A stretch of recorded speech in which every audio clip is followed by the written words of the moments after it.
Today we're going to talk about foundations of performance and recovery, the basics of meeting your lifestyles and performance goals. Everyone that comes into our gym has some idea of a goal in mind. They may want to compete at CrossFit, they may want to get a six-pack or look better naked, they may just want to become a human that's harder to kill.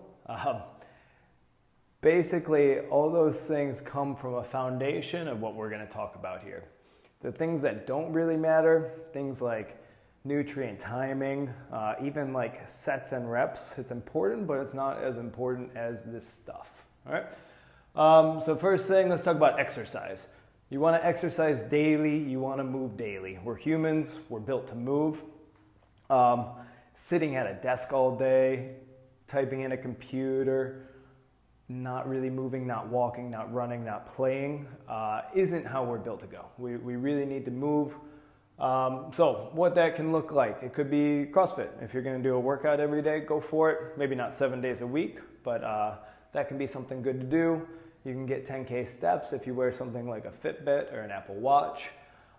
Play a sport. Go play some tennis, something like that. Frisbee in the park with your kids. Try to get out, get moving. Every day you want to sweat. You want to get nice and sweaty. You want to get that heart rate up too. All right, nutrition. This one's huge. Eat whole, minimally processed foods. That sums it up really well right there, and it's really hard to do. So whole, minimally processed foods, that would be something that had a mother, like a cow, a duck, a fish, something like that, or something you can pick out of the ground or out of a tree. Rice, any vegetable you can think of, any fruit you can think of, in their whole form. So jam or jelly is not whole food, it's processed, right? But grapes or apricots, that would be whole food. Do not eat edible food-like substance. I really love that term. That would be things that look like food, but you're not really sure where they came from. That might be packaged bread. It might be just about anything you find at the grocery store inside those central aisles with a package, with nutrition facts, anything that's going to tell you that it's healthy or natural or organic, ... Usually those things mean that it's something else unhealthy in it, and they're trying to sell you the product. Best thing you can do is eat foods that don't have a label. If you go get a bunch of capsicum or onions, they don't really have a label. That's the best way to go with it. Last and great thing you can do, eat slowly. Take your time, de-stress, enjoy your food, feel what it tastes like. Take your time to cook it, enjoy your company, chew it, break it down as much as you can.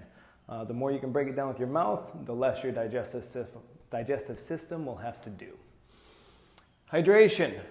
This one's kind of simple, but really hard for some people. You want to drink 30 to 40 milliliters of water based on your body weight in kilograms.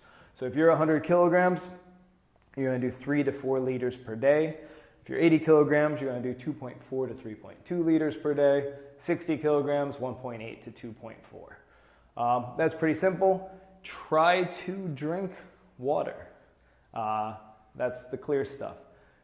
You don't want to drink too many calories with your beverages. Avoid soda, avoid alcohol, avoid even juices. They get a little asterisk because they are processed. Sleep. This one's probably one of the hardest for a lot of people. You want to get minimum of 7 hours a night. 7 to 9 hours is the sweet spot. It might depend on you as a person. If you're getting less than 7 hours, you are not performing at the capabilities of yourself as a human. Right? You also want to be sleeping on a circadian rhythm. That means you're asleep when it's dark outside and you're awake when it's light outside. The more that you can go to bed at the same time and wake up at the same time, the better off you'll be in terms of sleep quality and recovery regeneration while you do that. Best thing you can do for that, have a dark, cool, quiet room and keep your bedroom for sleeping. That means no TV, no screens, phone, laptop, that kind of thing. Last one is stress. So everything in life is essentially a stress. That can be exercise, that can be bills, that can be work, that can be wife, children, whatever it is. Some of those are good stresses, some are bad stresses, but it all compiles together to what we call our allostatic load. What you need to do is find that sweet spot where you're stressing the system, because we adapt through stress. So every time you exercise, that's a stress. And then as we recover from that stress, we get stronger or better at it. That applies to life as well. But if you're over the top, if that bucket load of stress is overfilling, you're not going to be able to keep up with it, and it's going to affect other parts of your life. That's the basics. Note, we didn't really get into specifics. We didn't talk macronutrients. We didn't talk micronutrients. We didn't talk avoiding grains, anything like that. Eat whole minimally processed foods. Exercise every day. Drink enough water. Get enough sleep. And control your stress. Good luck.